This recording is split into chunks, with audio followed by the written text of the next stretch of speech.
What's up, guys? Here in beautiful Missoula, Montana. Been here over a week now.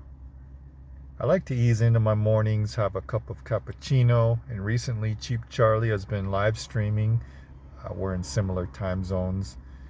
So I put on his live stream while I'm easing into my day, and I really enjoy it. The other day, he had, in one of his live streams, he talked about getting married and finding a woman overseas and doing the wife hunt. And I wanted to comment about that, but first I wanted to ask him if he was okay with me making a video, commenting on his wife hunt comments. So I went into his chat on his live stream today and to ask him if it was okay, and he said that I had really pissed him off with my man boy video, where I was dissing man boys and passport bros. He said he had left a nasty comment and then erased it. I never saw the comment. I was a little surprised because when I made that video, I wasn't thinking of you, Cheap Charlie. I wasn't thinking of anybody specifically. So Cheap Charlie said that a lot of things in that video triggered him, but he didn't specify what things triggered him. Now, I don't know much about your personal life, Cheap Charlie, and what your home life is like. But from what I can observe, it looks like you probably have a very stable family. You have a mom and a dad that are still married. I saw your grandmother in your live chat. So it looks like a good situation. Most of my friends actually have a family situation similar to that. So if you're in a situation where, your parents are loving and supportive, you probably don't realize this, but from somebody who doesn't have that and who's looking from the outside in, like, you are so lucky, man. You're so lucky. And I would say that life is a lot harder for me because I don't have that. It was especially extremely hard getting back here to America and reestablishing my life here in America after 26 years of living overseas. Really, really tough. I don't know if anybody knows what that's like. Like, a lot of people, I had one friend who said that if he lived in his car, he would just feel like he's surviving and he wouldn't be able to focus on anything else in his life. So I appreciated that comment because not only do I live in my car, I work every day, I exercise, I basically keep my life on track and I making progress somehow. And despite living in my car, it's not so tough that it consumes all of my focus and all of my energy. In my video about man boys, I said that I liked how in other cultures people live with their parents, but they contribute. And Cheap Charlie said that there are Americans that do that as well. And that's true. There are people, there are Americans who stay at home and take care of their sick parents, and they sacrifice their life at the moment to do that. And there are people who contribute as well. I was making a generalization, from what I've seen in the world. It's not usually white Americans that sacrifice their job and their life to take care of their parents or even contribute financially, but there are cases where that happens.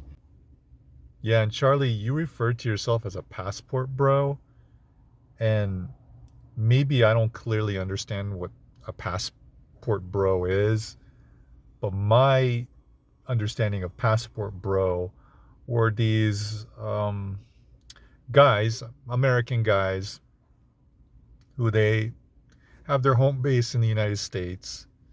They've made all their money here. And then they go overseas specifically to date and hook up with foreign women.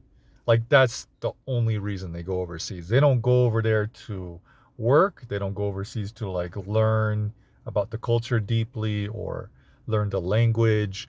They specifically go there just for women and sex. That's my understanding of what a passport bro is. I don't see you doing that, so I never thought of you as a passport bro. As for myself, I never considered myself a passport bro either.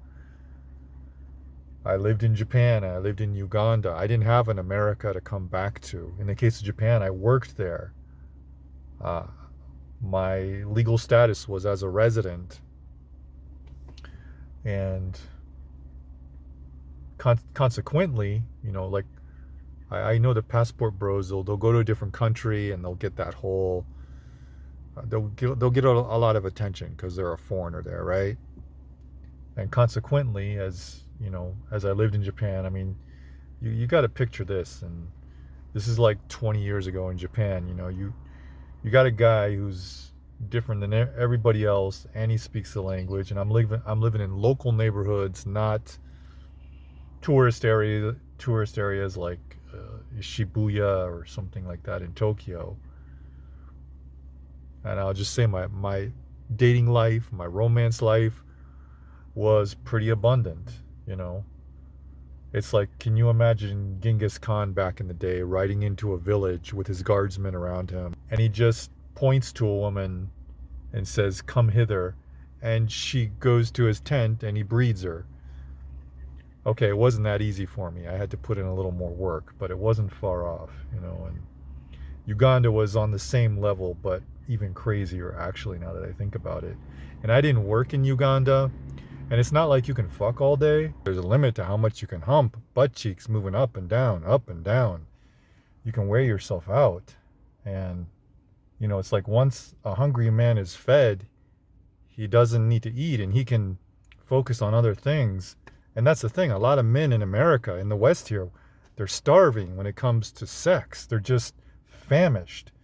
So once you get that need taken care of, it's like you can focus on other things. And unfortunately, I didn't document this a lot, but in Uganda, I focused a lot on helping street dogs. I would take them in and feed them, give them medical care, and I would pay for all of this out of my own savings. And some dogs I kept, others I couldn't keep, and I also worked with an organization there. And yeah, there's a lot more detail, a lot of things that I didn't document. And actually, that's I wouldn't go back to Uganda again if it wasn't for the dogs. I still have those dogs in Uganda, and I actually wouldn't go back there again if it wasn't for my dogs. I'm curious about exploring other places in Africa, which I probably will. I will go back to Uganda specifically because of my dogs, but if it wasn't for them, I wouldn't go back. And if I can make more money, I want to help as many dogs as possible, because, man, it just sucks to be a dog in Africa. Like, anyways, I'm getting off topic. But passport bros, they're just there to get sex. They're sex pests, whatever you want to call them. I find their videos very annoying and just juvenile. And I will say there's one kind of exception. It's like, so some guys will go overseas just to get laid, but after a while, they'll stay. Maybe they'll move to the country, and they'll kind of mellow out, because like I said, once a hungry man gets fed, he can kind of relax and focus on more meaningful things in life. And so then you see these guys, they go there, they go through like 100+ women, but then they kind of chill out, and they can appreciate a connection with one girlfriend, and then that way they can start to open up to absorbing the culture, learning the language, and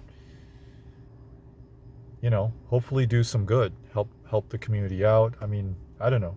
I can't think of any specific examples of YouTubers that I've seen do that, but yeah, if you guys know, let me know in the comments section. So yeah, no, I don't think you're a passport bro or a man boy, cheap Charlie. I couldn't do what you do, man. I couldn't stream for 8, 12 plus hours. I just don't have the mental stamina. It would be completely exhausting for me. And I think it's sad how, you provide so much entertainment to people when you go to Thailand, for example, and you work really hard, and yet you only break even. That's what you said in your live stream, that you just break even, and you're not able to save any money. But I think your idea of going to South America and hunkering down and maybe living cheaply. I mean, you're known as Cheap Charlie, so you got to walk the talk. And I think it's a cool concept. A lot of people are really into that. Like, how can I economize and also travel abroad? I think that's your little niche, man.